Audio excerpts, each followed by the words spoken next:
നമസ്കാരം, ഇൻസൈഡിലേക്ക് സ്വാഗതം. കേരളത്തെ നടുക്കിയ ഒരു കൂട്ടക്കൊലപാതകമാണ് തലസ്ഥാനത്ത് നടന്നിരിക്കുന്നത്. ഒറ്റ ദിവസം 2 മണിക്കൂറിനുള്ളിൽ 3 23കാരൻ്റെ ആ നീറിയ പകയിൽ തീർന്നത് 6 ജീവനുകളാണ്. പോലീസ് സംഘം അക്ഷരാർത്ഥത്തിൽ അമ്പരന്നു പോയ ഒരു കൃത്യം തന്നെയാണ് 23കാരനായ അഫാൻ പോലീസ് സ്റ്റേഷനിൽ നേരിട്ടെത്തി കീഴടങ്ങി പോലീസിനോട് പറഞ്ഞ സത്യങ്ങൾ. ആദ്യം വിശ്വസിക്കാനൊന്ന് പരിങ്ങിയെങ്കിൽ പോലും പിന്നീട് കാര്യങ്ങൾ അന്വേഷിച്ചപ്പോൾ കേരളത്തെ പോലും അമ്പരപ്പിക്കുന്ന ഒരു വലിയ കൊലപാതക പരമ്പര തന്നെയാണ്. സ്വന്തം വീട്ടിലെ സ്വന്തക്കാരെയും ബന്ധുക്കളെയും കാമുകിയെയും അടക്കം കൊലപ്പെടുത്താനായി വെഞ്ഞാറമൂട് പേരുമല സ്വദേശി അഫാൻ കാട്ടിയ അപാര ധൈര്യം. ഈ ക്രൂരകൃത്യത്തിന് പിന്നിൽ എന്ത് എന്നുള്ളതാണ് പോലീസ് സംഘം ഇപ്പോൾ വെളിപ്പെടുത്തുന്നത്. കാമുകിയെയും സഹോദരനെയും കൊലപ്പെടുത്തി പ്രതി സ്വന്തം അമ്മയെയും ആക്രമിച്ചു. അമ്മുമ്മയെയും കൊലപ്പെടുത്താനായിട്ടുള്ള ശ്രമമാണ് പിന്നീട് നടത്തിയത്. മറ്റു 3 പേരെ കൂടി ആക്രമിച്ചു എന്നുള്ള മൊഴിയും പോലീസിന് നൽകുന്നുണ്ട്. 3 പലവിധ പോലീസ് സ്റ്റേഷൻ പരിധിയിലുള്ള മേഖലകൾ. പോലീസിൻ്റെ 3 ടീമാണ് ഒരേ സമയം ഈ മേഖലയിലേക്ക് എത്തിയത്. വൈകുന്നേരം ഏകദേശം ഒരു 5:30 തന്നെയാണ് ഈ സ്ഥലങ്ങളിലേക്ക് പോലീസ് സംഘം എത്തിയപ്പോൾ കേരളത്തെ തന്നെ അമ്പരപ്പിക്കുന്ന ഈ കൂട്ടക്കൊലയുടെ വിവരം പുറം ലോകത്തിനറിയാനായി സാധിച്ചത്. 5 പേരെ ഈ യുവാവ് കൊലപ്പെടുത്തിയതിന് പിന്നിൽ തൻ്റെ ബിസിനസ് തകർന്നതിലുള്ള നൈരാശ്യമാണ്, സാമ്പത്തിക ബാധ്യതയാണ് എന്നാണ് നിലവിൽ വിവരം ലഭിക്കുന്നത്. ഇതുകൂടാതെ മറ്റ് ചില സംശയങ്ങൾ കൂടി ഉയർന്നു വരുന്നുണ്ട്. പ്രതിക്ക് മാനസിക അസ്വാസ്ഥ്യമുണ്ടോ, ലഹരി ഉൽപ്പന്നങ്ങൾ ഉപയോഗിക്കുന്നുണ്ടോ എന്ന കാര്യങ്ങളൊക്കെ തന്നെ പോലീസ് പരിശോധിക്കുന്നു.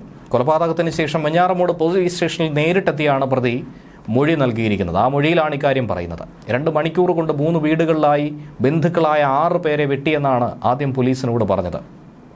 പോലീസ് ഉടനടി തന്നെ ഇക്കാര്യം പരിശോധിക്കാൻ പോയപ്പോൾ 5 പേർ കൊല്ലപ്പെട്ടു എന്നുള്ള വിവരമാണ് ലഭിക്കുന്നത്. ഒരാൾ, അതായത് പ്രതിയുടെ മാതാവ്, നിലവിൽ ചികിത്സയിലാണ്, അതും അതീവ ഗുരുതരാവസ്ഥയിൽ. ഇത് വൈകുന്നേരമാണ് ഈ സംഭവം ഉണ്ടായത്. 5 പേരുടെ മൃതദേഹവും പോലീസ് കണ്ടെടുത്തു. പ്രതിയുടെ സഹോദരനായ 13 വയസ്സുകാരനായിട്ടുള്ള അഹസാൻ, ഉമ്മയായ ഷമീന, പെൺസുഹൃത്തായ ഫർസാന, വാപ്പയുടെ ഉമ്മയായ സൽബ ബീവി, പിതൃസഹോദരിയായ ഷാഹിദ, അവരുടെ ഭർത്താവായ ലത്തീഫ് എന്നിവരാണ് കൊല്ലപ്പെട്ടിരിക്കുന്നത്. പോലീസ് സ്റ്റേഷനിലെത്തിയപ്പോൾ ആദ്യം പറഞ്ഞത്, ഞാൻ 6 പേരെ കൊന്നു. ഉറ്റ ബന്ധുക്കളായ 6 പേരെ തന്നെയാണ് താൻ കൊന്നിരിക്കുന്നത്. അതിലൊന്ന് പെരുമലയിലാണ്, അവിടെ 3 പേരുണ്ട്. ചുള്ളാളത്ത് 2 പേരെ കൊന്നു. പാങ്ങോടാകട്ടെ ഒരാളെ കൊന്നുവെന്നാണ് പ്രതി പറയുന്നത്. എന്നാൽ പാങ്ങോട് കൊന്നയാളുടെ മരണം ഉറപ്പിച്ചതിന് ശേഷമാണ് താൻ ഇങ്ങോട്ടേക്ക് വരുന്നത്. വെട്ടേറ്റ് ഗുരുതര പരിക്കുകളോടെ ഇതിനിടയിൽ അഫാന്റെ മാതാവ് ഷെമിയെ പോലീസിന് രക്ഷിക്കാനായി സാധിച്ചു. മറ്റുള്ളയിടത്തുള്ള എല്ലാവരും മരണപ്പെട്ടുവെന്നാണ് പോലീസ് വ്യക്തമാക്കുന്നത്. ആദ്യം പ്രതി വെട്ടിയത് സ്വന്തം അമ്മയെ തന്നെയായിരുന്നു. അതിനുശേഷം പെൺസുഹൃത്തിനെ. അഫാന്റെ പെൺസുഹൃത്ത്, സഹോദരൻ എന്നിവരെ അവരുടെ വീട്ടിൽ വെച്ച് തന്നെയാണ് വെട്ടിക്കൊന്നിരിക്കുന്നത്. പെൺസുഹൃത്തിൻ്റെ മാതാപിതാക്കളെ അവരുടെ വീട്ടിലെത്തിയും അച്ഛൻ്റെ അമ്മയെ അവരുടെ വീട്ടിലെത്തിയുമാണ് യുവാവ് വെട്ടിക്കൊന്നിരിക്കുന്നത്. 3 ഇടത്തുമായി യാത്ര ചെയ്ത് ഒരു വലിയ ഭീകര കൃത്യം ചെയ്തിരിക്കുകയാണ് ഈ പ്രതി. പാങ്ങോടുള്ള വീട്ടിൽ നിന്നും യുവാവിൻ്റെ മുത്തശ്ശിയായ സൽമ ബീവി എന്ന 88കാരിയുടെ മൃതദേഹം പോലീസ് വീണ്ടെടുത്തു. 13 വയസ്സുള്ള സഹോദരനായ അഫ്സാനെയും പെൺസുഹൃത്ത് ഫസാനെയും അവരുടെ വീട്ടിൽ കൊല്ലപ്പെട്ട നിലയിൽ കണ്ടെത്തി. നെടുമങ്ങാട് SL പുരം ചുള്ളോളത്താണ് പെൺസുഹൃത്തിൻ്റെ മാതാപിതാക്കളായ ലത്തീഫിനെയും ഷാഹിദയെയും കൊലപ്പെടുത്തിയത്. കുടുംബ പ്രശ്നമാണ് ഈ ആക്രമണത്തിന് കാരണമെന്നായിരുന്നു പ്രാഥമിക നിഗമനം. എന്നാൽ പിന്നീട് പോലീസ് വിശദമായി പ്രതിയെ ചോദ്യം ചെയ്തപ്പോൾ പലവിധ വിവരങ്ങൾ പ്രതി പറയുന്നുണ്ട്. ഇതിനിടയിൽ പ്രതി തന്നെ പറയുന്നു, ഞാനും മരിക്കാനായി ആഗ്രഹിച്ചു, താൻ എലിവിഷം കഴിച്ചിട്ടുണ്ട്, ഏതാനും നിമിഷങ്ങൾക്കുള്ളിൽ താനും മരിച്ചു വീഴുമെന്ന് പറഞ്ഞു. അതിന് പിന്നാലെ വളരെ വേഗത്തിൽ പ്രതിയെ തിരുവനന്തപുരം മെഡിക്കൽ കോളേജ് ആശുപത്രിയിൽ പോലീസ് പ്രവേശിപ്പിച്ചിട്ടുണ്ട്.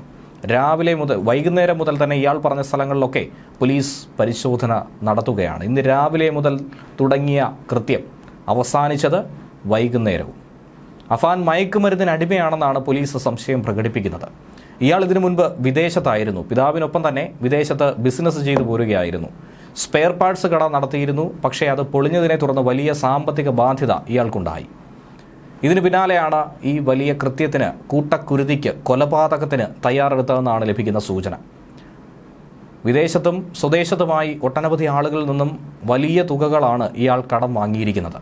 ഇതൊന്നും തന്നെ കടം വീട്ടാനോ തിരികെ നൽകാനോ കഴിയാത്ത ഒരു സാഹചര്യമുണ്ടായി. കടബാധ്യത കാരണം ഇനി ജീവിക്കാൻ പോലും കഴിയില്ല എന്നുള്ള സാഹചര്യമുണ്ടായി. അപ്പോഴാണ് എല്ലാവരെയും കൊന്ന് തനിക്കൊപ്പം എല്ലാവരെയും അവസാനിപ്പിച്ച് ഒന്നിച്ച് മരണപ്പെടാമെന്ന് തീരുമാനിച്ചത്.